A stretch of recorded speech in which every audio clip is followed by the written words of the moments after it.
In the year 1832, a parish clerk in St. Marylebone recorded the transfer of one John Smith, age 9, to the care of sons, cotton spinners of Ashton-under-Lyne. Consideration: £2, 3 shillings. Condition: sound limb, no deformity. Able to work 14 hours. This is not the version of Victorian childhood you have seen in illustrated storybooks with rosy-cheeked orphans finding kindness at the hearth. That is the ratio this system produced. 24 hours of labour for 1 meal of sustenance. The ledger does not mention the smell of the ink. The ledger does not mention that your name, when the clerk writes it, is the third one today, and the pen has not been cleaned between entries. The first thing you need to understand about the parish indenture is that it was never intended to protect you. It was intended to transfer liability. The cost of your upkeep, calculated at the parish rate of 3 shillings, 4 pence per week, had become a line item in the overseer's quarterly account. The assumption built into every commission was that your labour, once relocated to a mill town where hands were scarce, would offset that cost within 18 months. But the 1830s had almost no reliable method of tracking what happened to you after the wagon left the workhouse yard. The document is parchment, approximately 12 inches by 9. It absorbs. The workhouse offered almost nothing worth absorbing except damp. You stand in the vestry. Your hands are placed flat on the table. The clerk's fingers, stained with iron gall ink, guide yours to the spot where an X will suffice. You do not sign your name. You are not expected to. The witness is the beadle, whose uniform buttons are polished, but whose boots are caked with the same mud that coats the workhouse courtyard. The ink is cold. The parchment is slightly greasy, recycled from a previous accounting that was scraped and reused. You watch the clerk blot the signature. The blotting sand is gritty. It sticks to the wet ink and to the moisture on your palm. You wipe your hand on your trousers. The trousers are parish issue. Coarse wool, undyed, already fraying at the knee from a previous wearer. The wool absorbs. The vestry is heated by a single coal fire that smokes more than it warms. The smoke absorbs into your clothing. You will carry that smell for the next 3 days. Which brings you to the body inside the parish trousers.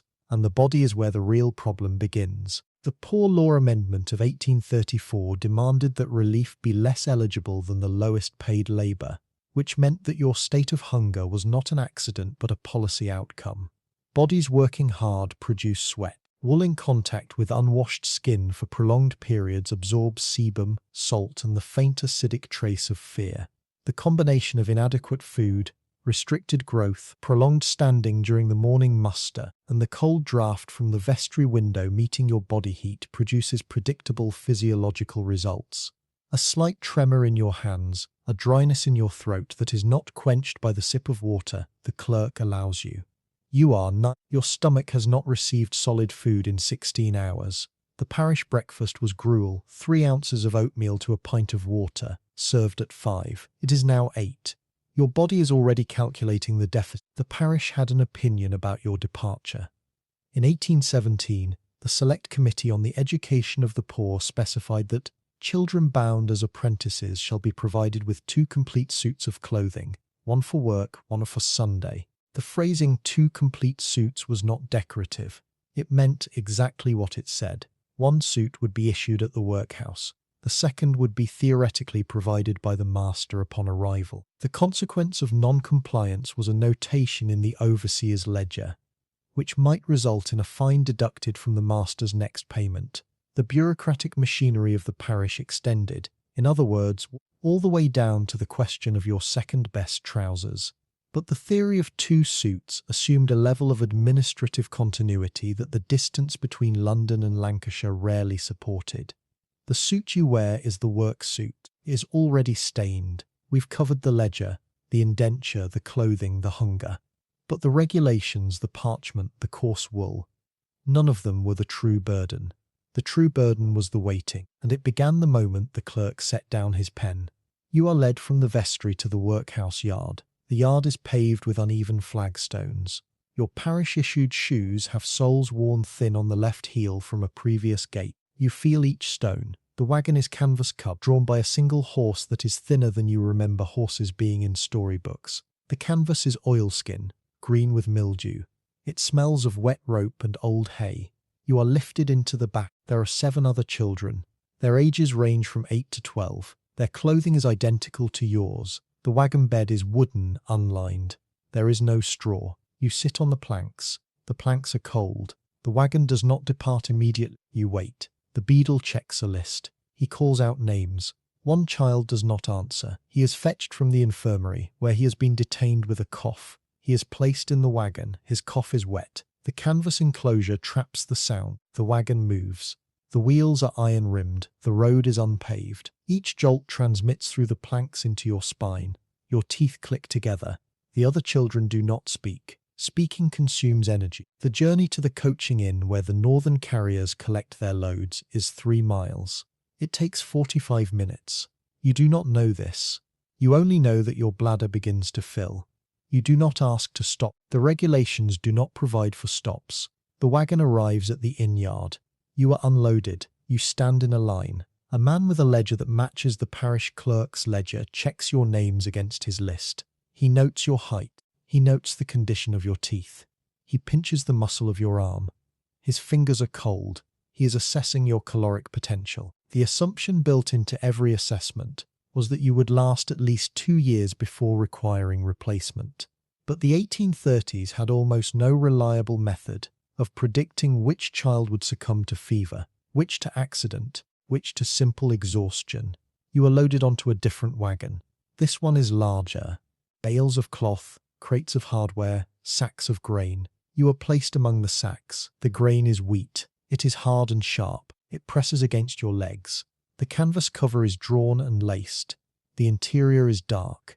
You can smell the grain, the wool of the bales, the sweat of the other children, the coal smoke from the inn's chimneys that has soaked into the canvas. The wagon departs. The journey to Ashton-under-Lyne is 190 miles. It will take 3 days. You will receive 1 meal per day. The meal will be bread and cheese or bread and broth, depending on the carrier's calculation of expense. The bread is hard, the cheese is sharp, the broth is lukewarm and contains no meat. You will drink water from a shared leather bottle. The water tastes of leather and the previous drinker's mouth. You will sleep sitting up, leaning against a sack, your head nodding forward, your neck stiffening. The wagon will stop only to change horses. You will not be allowed to disembark. The canvas will be unlaced just enough to pass in the food. The light that enters is a thin blade. It illuminates the dust motes.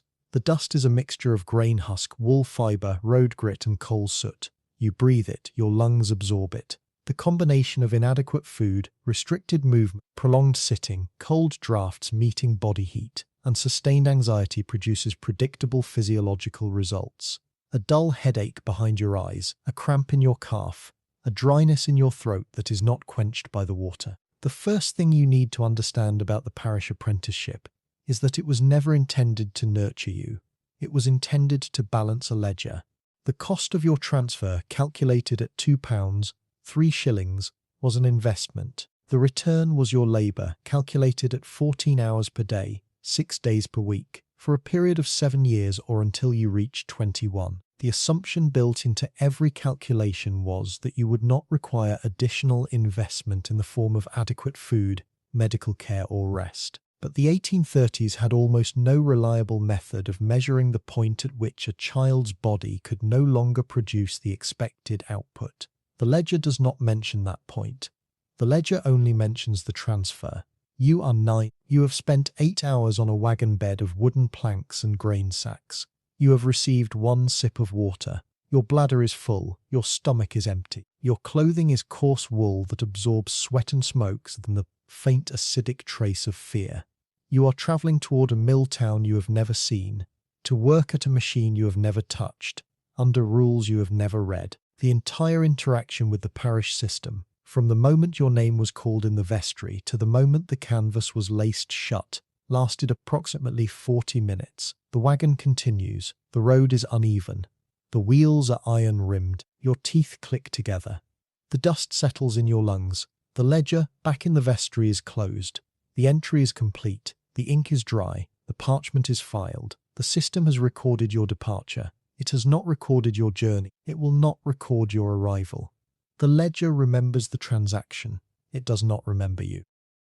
The wagon stops. The canvas is unlaced. Light enters, grey and coal-dusted. You blink. Your eyes have adjusted to darkness. The sudden illumination is not bright, but it is sharp, carrying particles of soot that catch in your lashes. You are unloaded. Your legs are stiff. Your joints click.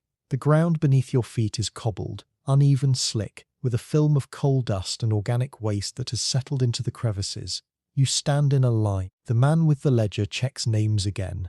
His breath is visible in the cold air. It is late afternoon. The journey has taken 3 days. You have received 3 meals: bread and a substance called cheese, bread and a liquid called broth, bread and a scrap of fat. Your stomach has adapted to a constant low-grade ache. It is no longer a signal. It is a background condition. You are marched through streets that are narrow, flanked by brick buildings 5 and 6 stories high. The windows are small, many broken, patched with paper or rag. The air is thick. It carries the smell of coal smoke, of dye vats, of human waste from open gutters, of boiling starch from the finishing shops. The smoke absorbs into your clothing, your hair, the lining of your nostrils. You breathe it. Your lungs, still developing, begin to deposit particulate matter in the alveoli. The combination of inadequate nutrition, prolonged travel, and immediate exposure to industrial atmosphere produces predictable physiological results. A tickle in your throat that becomes a cough, a slight wheeze on inhalation, a dryness in your eyes that is not relieved by blinking. The first thing you need to understand about the sleeping barracks is that they were never intended to provide rest. They were intended to store labour. The cost of construction, calculated per cubic foot of space, was minimized. The assumption built into every blueprint was that you would spend 16 hours of every day at the mill, leaving 8 hours for sleep, meals and movement. But the 1830s had almost no reliable method of measuring the cumulative effect of breathing air that contained coal particulate, textile fibre, and the exhalations of 300 other children in an unventilated space. The barracks are brick, rectangular, approximately 100 feet by 40. The ceiling is 12 feet high. The windows are on one side only, facing an alley. They do not open. The glass is thick, distorted, coated with a permanent film of soot. Light enters, but air does not circulate. To understand what that meant, you need to picture what these barracks actually were. A single room, unpartitioned. 3 tiers of wooden bunks along each wall, each bunk shared by 2 children. The mattresses are ticks filled with straw. The straw is not replaced regularly. It absorbs sweat, urine, vomit, blood from nosebleeds, the discharge from untreated infections. All of it soaks into the straw and remains. The straw offers almost nothing worth absorbing except moisture and organic decay. The blankets are wool, coarse, unwashed between occupants. They absorb. The walls are lime-washed brick. The lime wash flakes. It absorbs. The combination of 300 bodies, each producing approximately 2 litres of moisture per day through respiration and perspiration, in a space with no mechanical ventilation, produces a relative humidity that exceeds 80%. The air feels thick, it clings to your skin, it carries the smell of unwashed bodies, of damp wool, of fermenting straw, of the chamber pots that are emptied only once per day, which brings you to the body inside the coarse blanket. And the body is where the real problem begins. The Factory Act of 1833 demanded that children under 13 work no more than 9 hours per day, but the legislation contained exemptions for mill owners who obtained certificates from local magistrates, which most did. The assumption built into every exemption was that your physical capacity was elastic, but bodies working hard produce sweat. Wool in contact with damp skin for prolonged periods absorbs sebum, salt, and the faint acidic trace of metabolic waste. The combination of inadequate washing facilities, 1 trough of cold water for 30 children, used once per week, restricted air circulation, prolonged recumbency on damp straw, and the constant low-grade anxiety of not knowing which bunkmate might cough blood onto your pillow produces predictable physiological results. Skin eruptions, respiratory infections, parasitic infestations. Lice are endemic. The barracks had almost no reliable method of eradication. The assumption built into every delousing protocol was that complete elimination was unnecessary. Reduction to a tolerable level was sufficient. But the 1830s had almost no reliable method of defining tolerable. The parish had an opinion about your sleeping arrangements. In 1802, the Health and Morals of Apprentices Act specified that the rooms in which apprentices sleep shall be sufficiently ventilated and kept clean. The phrasing "sufficiently ventilated" was not decorative. It meant exactly what it said. The consequence of non-compliance was a fine of up to £5. The bureaucratic machinery of the magistrates extended, in other words, all the way down to the question of whether a window could be opened. But the theory of sufficient ventilations assumed a level of enforcement that the distance between the magistrate's office and the mill owner's ledger rarely supported. The window in your barracks does not open. The fine was never levied. We've covered the arrival, the brick hall, the straw, the air, the lice. But the regulations, the windows, the lime wash, none of them were the true burden. The true burden was the noise, and it began the moment you lay down. The barracks are adjacent to the mill.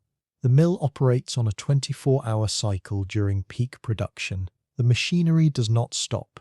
The vibration travels through the shared wall. It is a constant low-frequency hum punctuated by the sharp clack of the spinning frames, the hiss of steam pipes, the shout of overseers. You lie on your straw tick. The straw is matted.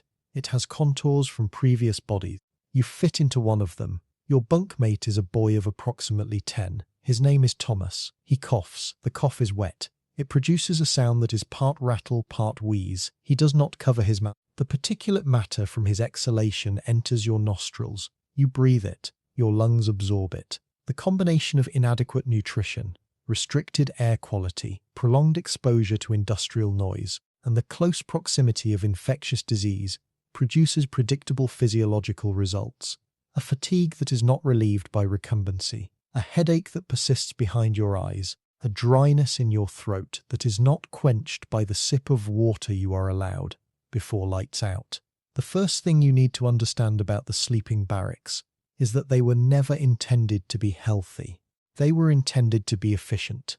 The cost of illness, calculated in lost labour hours, was offset by the availability of replacement children from parish rolls. The assumption built into every calculation was that you would last at least 18 months before requiring medical intervention or replacement. But the 1830s had almost no reliable method of predicting which child would succumb to typhus, which to bronchitis, which to simple exhaustion. The ledger does not mention that point. The ledger only mentions the allocation of straw ticks. You are 9. You have spent 3 hours in the barracks. You have received 1 sip of water. Your bladder is full. Your stomach is empty.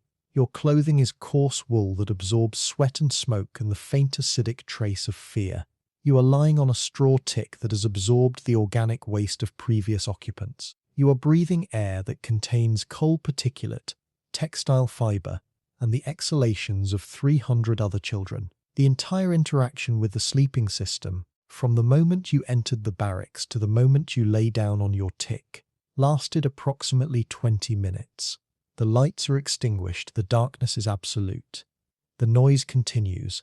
The vibration travels through the wall. Your bunkmate coughs. The cough is wet. You close your eyes. Your eyelids feel gritty. The dust from the day's journey has not been washed away. It remains. The barracks remember the occupancy. They do not remember you.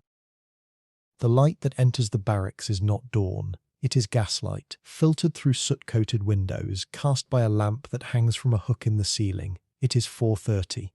The bell begins. It is iron, struck by a mechanism that does not tire. The sound is not a call. It is a command. It vibrates through the brick, through the straw ticks, through your skull. You rise. Your muscles are stiff from recumbency on damp straw. Your joints click. Your bunkmate Thomas coughs. The cough is wet. He does not rise immediately. An overseer enters. His boots are leather, polished heavy. They strike the flagstone floor with a sound that is distinct from the bell. He carries a cane. The cane is hickory, approximately 3 feet in length, tapered at the striking end. He does not speak. He strikes the edge of Thomas's bunk. The wood cracks. Thomas rises. The entire interaction lasts approximately 10 seconds. You are marched to the washing trough. The trough is stone, rectangular, shared by 30 children. The water is cold. It is changed once per day in the evening. It is now the morning of the second day. The water contains suspended particulate, coal dust, textile fibre, organic matter from previous washers. You splash your face. The water absorbs into your skin. It does not cleanse, it redistributes. You dry your face on your sleeve. The sleeve is coarse wool. It absorbs. The combination of inadequate washing facilities, restricted time, 3 minutes per group of 30, and the constant low-grade anxiety of falling behind schedule produces predictable physiological results. Skin irritation, eye inflammation, the persistence of odor that is not removed by water alone. The first thing you need to understand about the printed factory rules is that they were never intended to guide you. They were intended to constrain you. The cost of print, calculated per sheet, was minimized. The assumption built into every broadside was that your compliance would be secured through the threat of penalty, not through comprehension. But the 1830s had almost no reliable method of ensuring that a child of 9 could read the document that governed his existence. The rules are printed on cheap paper, approximately 18 inches by 12. The ink is smudged in places. The paper absorbs coal dust, moisture, the grease from the hands of previous readers. All of it soaks into the fibre and remains. The paper offers almost nothing worth absorbing except the weight of regulation. To understand what that meant, you need to picture what these rules actually specified. Rule 7. No apprentice shall speak during working hours without express permission from the overseer. Rule 12. No apprentice shall leave his station for any purpose without first obtaining a ticket from the timekeeper. Rule 18. Any apprentice found with so much as a single thread out of place on his person shall be fined 1 penny, deducted from wages. The phrasing "without express permission" was not decorative. It meant exactly what it said. The consequence of non-compliance was a notation in the penalty ledger, which might result in a fine, a beating, or a reduction in rations.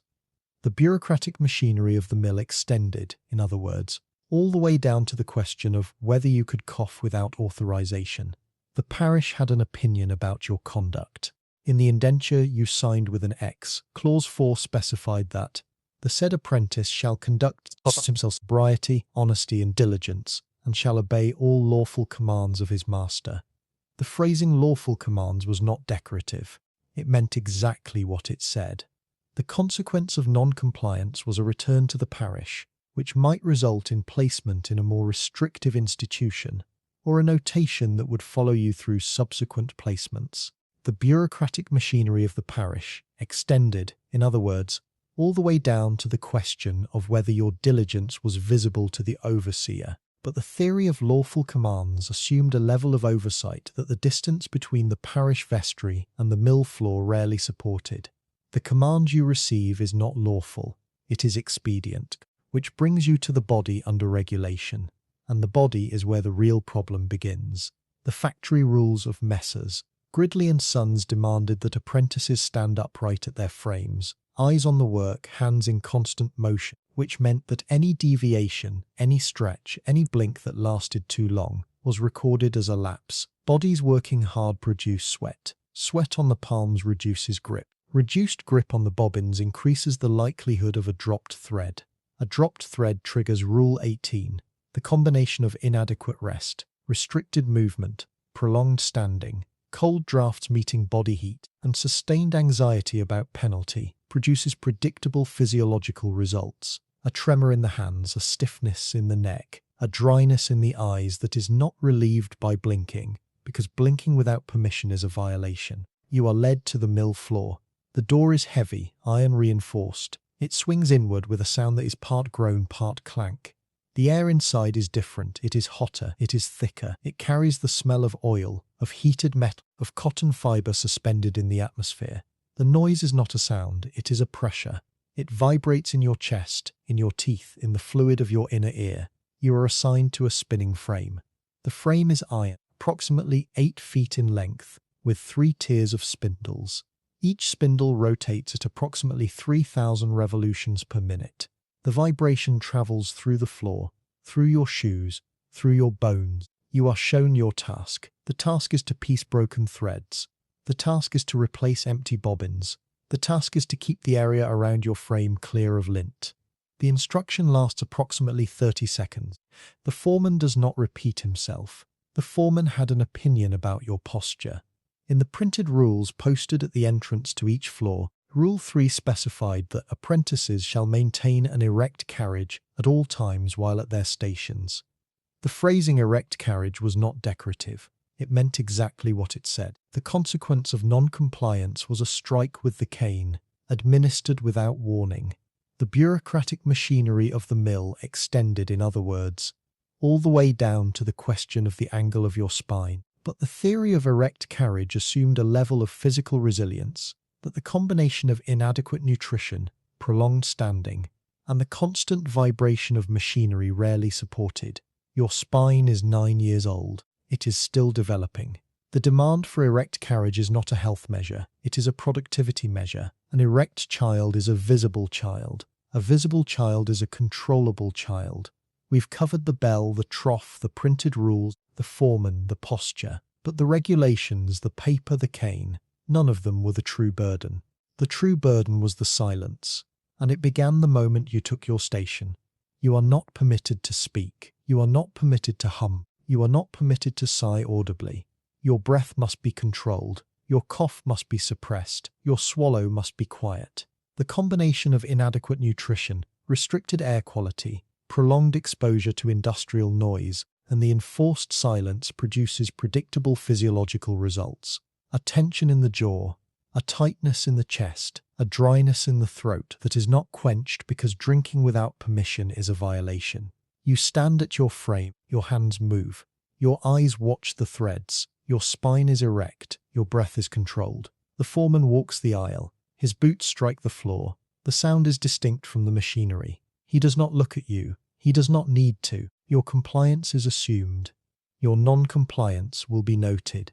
The first thing you need to understand about the penalty ledger is that it was never intended to correct you. It was intended to document you. The cost of recording, calculated per entry, was minimized.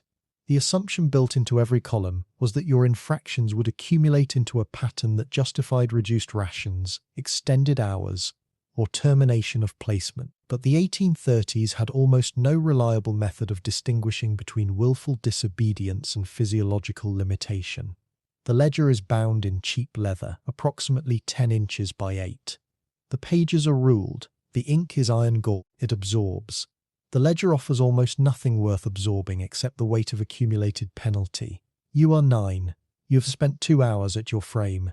You have received no food. Your bladder is full. Your stomach is empty. Your clothing is coarse wool that absorbs sweat and oil and the faint acidic trace of fear.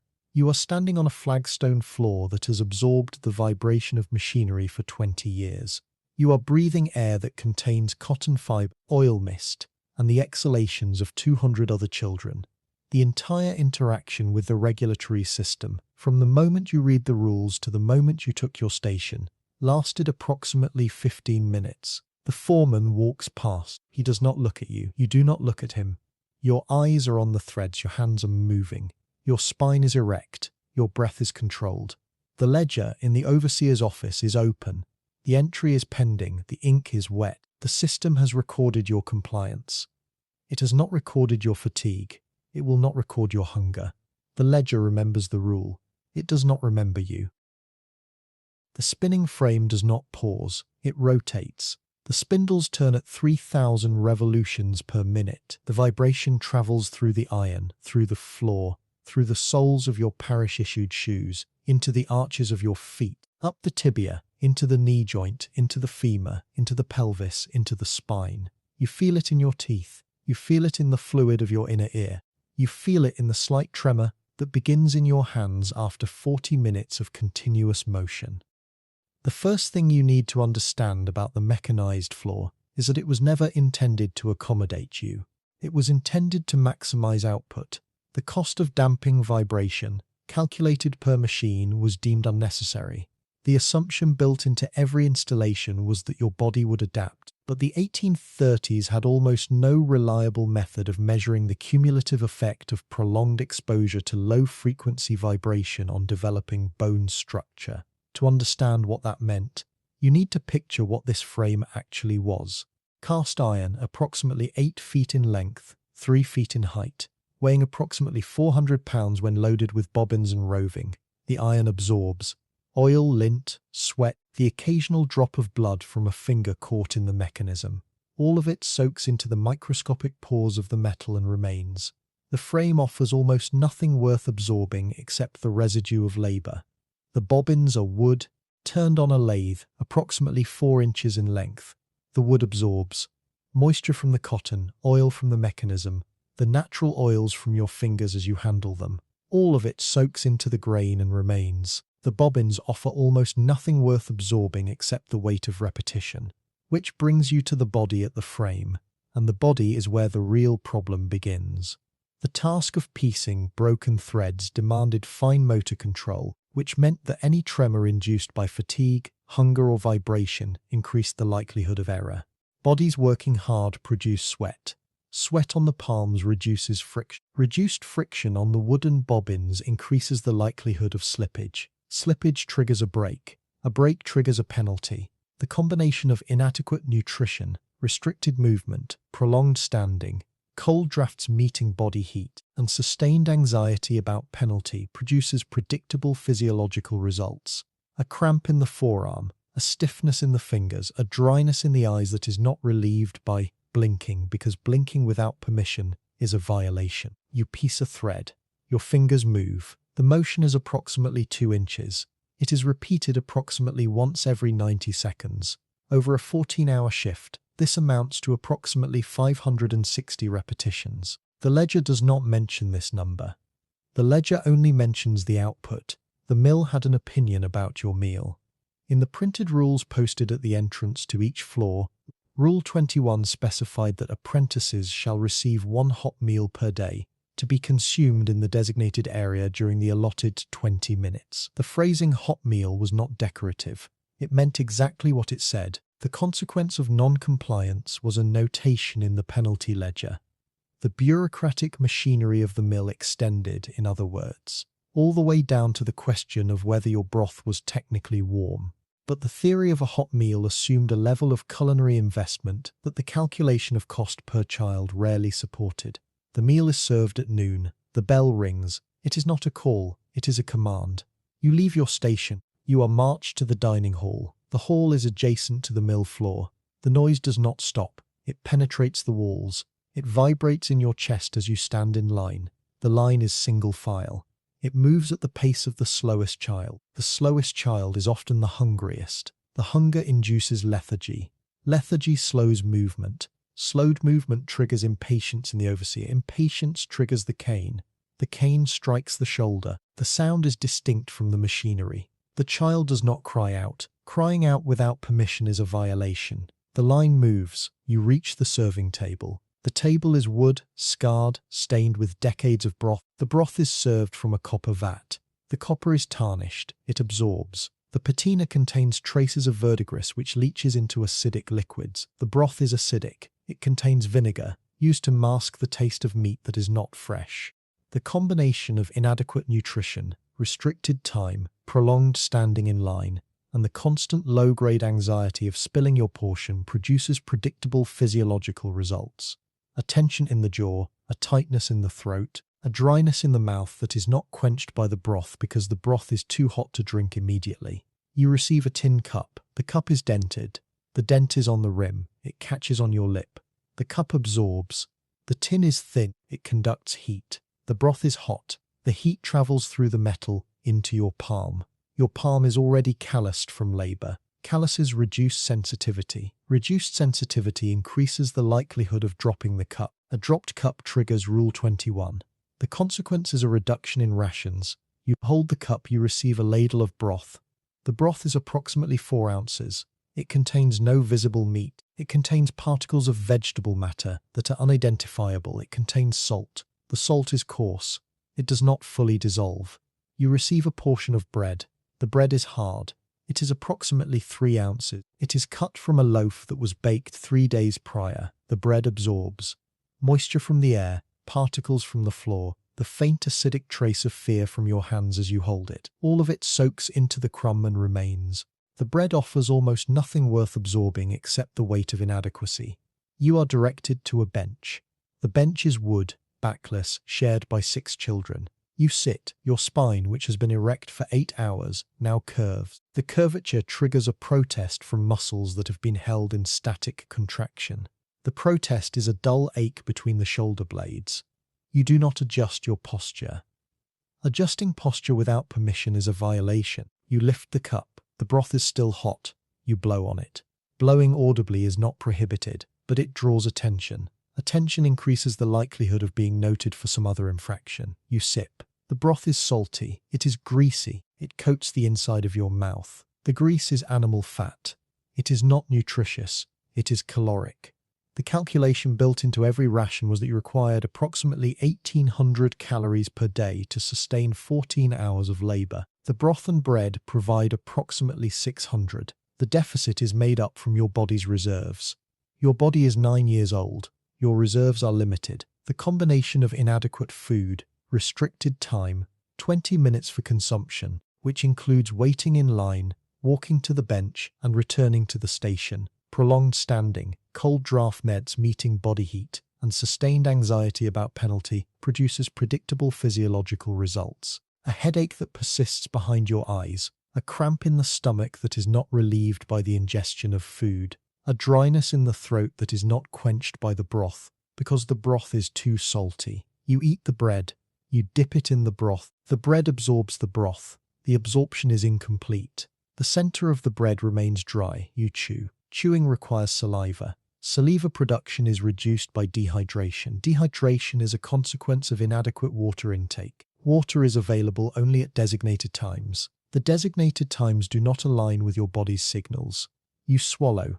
The swallow is difficult. The difficulty is noted by your body, not by the overseer. We've covered the frame, the vibration, the line, the cup, the broth, the bread. But the machinery, the tin, the salt, none of them were the true burden.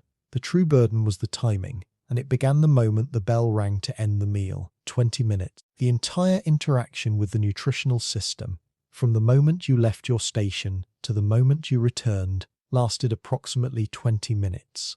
The broth was consumed in approximately 3 minutes. The bread was consumed in approximately 5. The remaining 12 minutes were spent waiting, walking, standing, sitting, rising. The ledger does not mention this allocation. The ledger only mentions that a meal was provided. The ledger does not mention that the meal was inadequate. The ledger does not mention that your body began to catabolize its own tissue to meet the energy deficit. The ledger remembers the transaction. It does not remember you. You return to your frame. The frame has not stopped.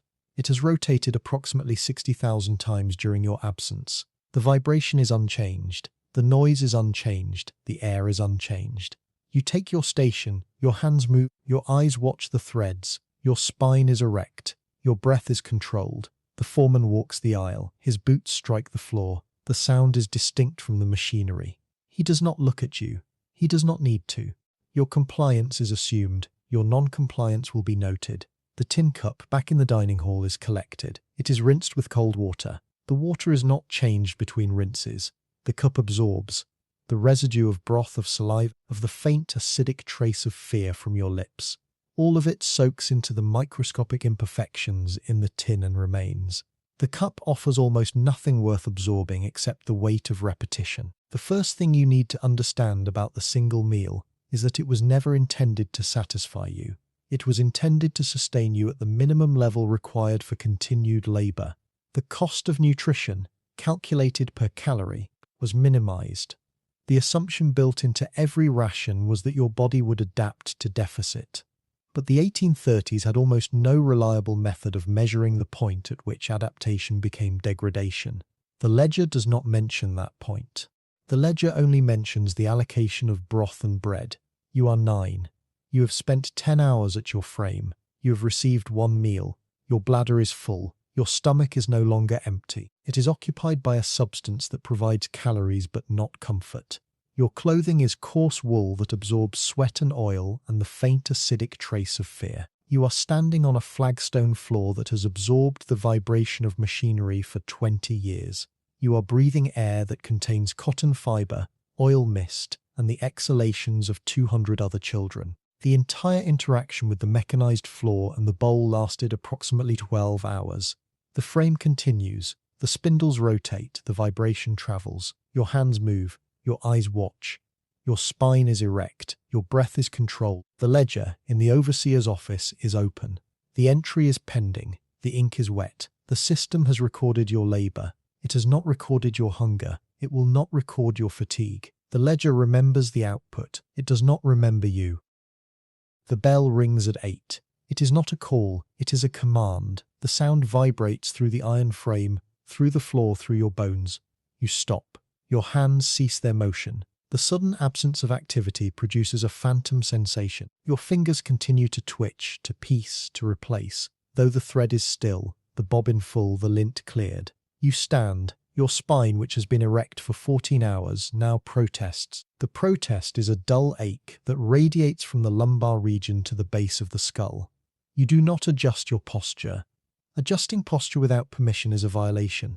You wait for the overseer's signal. The signal comes. You are marched from the floor. The door is heavy, iron reinforced. It swings inward with a sound that is part groan, part clank. The air outside the mill is different. It is colder.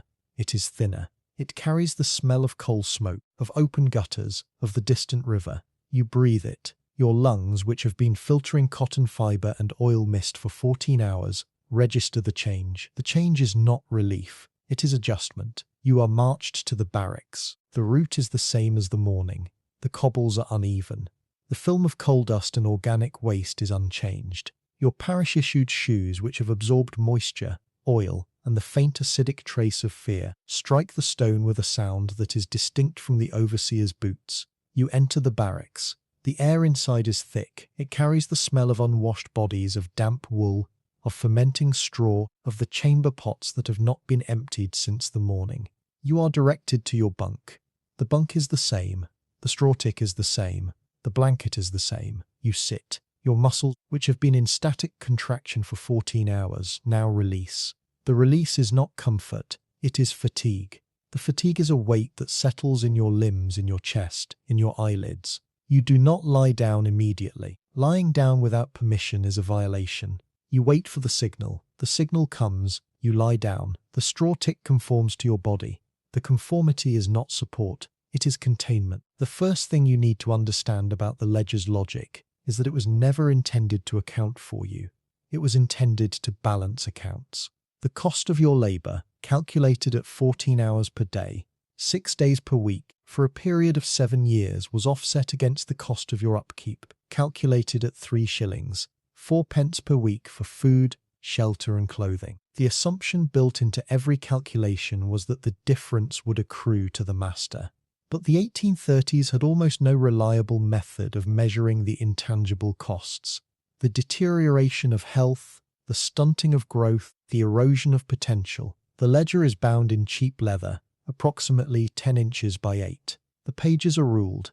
The ink is iron gall. It absorbs. The ledger offers almost nothing worth absorbing except the weight of arithmetic. To understand what that meant, you need to picture what these columns actually recorded. Column A, number of apprentices allocated. Column B, hours of labour per day.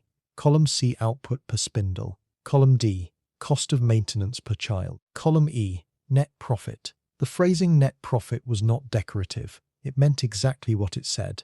The consequence of a negative entry was a review of the allocation, which might result in reduced rations, extended hours, or termination of placement.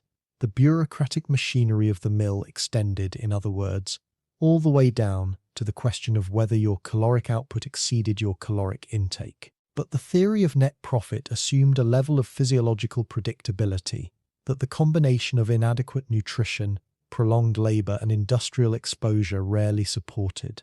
Your body is 9 years old. It is still developing. The demand for net profit is not a health measure. It is an economic measure. A profitable child is a retained child. A retained child is a controllable child, which brings you to the body in the ledger. And the body is where the real problem begins. The calculation of caloric output demanded that you produce a certain weight of spun thread per hour, which meant that any deviation, any pause, any error, any moment of fatigue was recorded as a loss. Bodies working hard produce sweat. Sweat on the palms reduces grip. Reduced grip on the bobbins increases the likelihood of a dropped thread. A dropped thread triggers a penalty. A penalty triggers a notation. A notation triggers a review. The combination of inadequate rest, restricted movement, cold drafts meeting body heat, and sustained anxiety about penalty produces predictable physiological results. A decline in output over time, an increase in errors, a rise in penalties. The ledger does not mention this trajectory. The ledger only mentions the daily total. The parish had an opinion about your placement. In the quarterly report submitted to the Poor Law Commissioners, the overseer noted that the apprentices allocated to Messrs. Gridley and Sons have proven satisfactory in terms of compliance and output. The phrasing "proven satisfactory" was not decorative. It meant exactly what it said. The consequence of an unsatisfactory report was a review of the allocation agreement, which might result in the return of children to the parish rolls, or a renegotiation of terms. The bureaucratic machinery of the parish extended, in other words, all the way down to the question of whether your compliance was visible in the master's ledger. But the theory of satisfactory placement assumed a level of oversight that the distance between the parish vestry and the mill floor rarely supported. The report you generate is not satisfactory. It is sufficient. We've covered the bell, the march, the barracks, the columns, the report. But the regulations, the leather, the ink, none of them were the true burden. The true burden was the cycle, and it began the moment you lay down. You are not permitted to speak. You are not permitted to move unnecessarily. You are not permitted to remain awake after lights out. Your breath must be controlled. Your cough must be suppressed. Your thoughts must be quiet. The combination of inadequate nutrition, restricted air quality, prolonged exposure to industrial noise, and the enforced silence produces predictable physiological results. A tension in the jaw that persists into sleep, a tightness in the chest that interrupts rest, a dryness in the throat that is not quenched because drinking without permission is a violation. You lie on your straw tick. The straw is matted. It has contours from previous bodies. You fit into one of them. Your bunkmate Thomas coughs. The cough is wet. It produces a sound that is part rattle, part wheeze. He does not cover his mouth. The particulate matter from his exhalation enters your nostrils. You breathe it. Your lungs absorb it. The combination of inadequate nutrition, restricted air quality, prolonged exposure to industrial noise, and the close proximity of infectious disease produces predictable physiological results. A fatigue that is not relieved by recumbency, a headache that persists behind your eyes, a dryness in your throat that is not quenched by the sip of water you are allowed before lights out. The first thing you need to understand about the system's function is that it was never intended to elevate you. It was intended to reproduce itself. The cost of social stability, calculated in reduced pauper rolls and increased industrial output, was offset against the cost of human potential, calculated in stunted growth and truncated lives. The assumption built into every policy was that the difference would accrue to the nation. But the 1830s had almost no reliable method of measuring the long-term consequences of sacrificing a generation of children to the arithmetic of efficiency. The ledger does not mention that point. The ledger only mentions the quarterly total. You are 9. You have spent 14 hours at your frame. You have received 1 meal. You have walked 3 miles. You have breathed air that contains coal particulate, textile fibre, and the exhalations of 300 other children. You have complied with regulations that extend to the angle of your spine, the volume of your breath, the timing of your blink. You have produced output that is recorded in a ledger that does not record you. The entire interaction with the system, from the moment you signed the indenture with an X to the moment you lie on your straw tick, has lasted approximately 144 hours. The ledger, back in the vestry and in the overseer's office, is closed. The entries are complete. The ink is dry. The parchment is filed. The system has recorded your labour. It has not recorded your fatigue. It will not record your hunger. The ledger remembers the transaction. It does not remember you. The light in the barracks is extinguished. The darkness is absolute. The noise from the mill continues. It is a constant low-frequency hum punctuated by the sharp clack of the spinning frames, the hiss of steam pipes, the shout of overseers. You close your eyes. Your eyelids feel gritty. The dust from the day's labour has not been washed away. It remains. The straw tick beneath you has absorbed the sweat, the tears, the blood, the breath of every child who has occupied it. It remembers. The walls have absorbed the smoke, the moisture, the whispers, the sobs. They remember. The ledger has absorbed the ink, the calculations, the penalties, the profits. It remembers. The system has absorbed your labour, your compliance, your potential. It does not remember. 24 hours of labour for 1 meal of sustenance. That is the ratio. It is not a metaphor, it is an arithmetic, it is recorded, it is repeated, it is sustained. You are 9. You will wake at 4:30. The bell will ring. It will not be a call, it will be a command. You will rise. Your muscles will be stiff. Your joints will click. Your bunkmate Thomas will cough. The cough will be wet. You will march to the trough. The water will be cold. It will not cleanse. It will redistribute. You will stand at your frame. Your hands will move. Your eyes will watch the threads. Your spine will be erect. Your breath will be controlled. The foreman will walk the aisle. His boots will strike the floor. The sound will be distinct from the machinery. He will not look at you. He will not need to. Your compliance will be assumed. Your non-compliance will be noted. The ledger will be open. The entry will be pending. The ink will be wet. The system will record your labour. It will not record you. The ledger remembered everything. If you want to know what came next, if you want to trace the path from the barracks to the infirmary, from the infirmary to the pauper's grave, from the grave to the next child whose name is written in the same ink with the same pen on the same parchment, then the ledger is still open. The entry is still pending.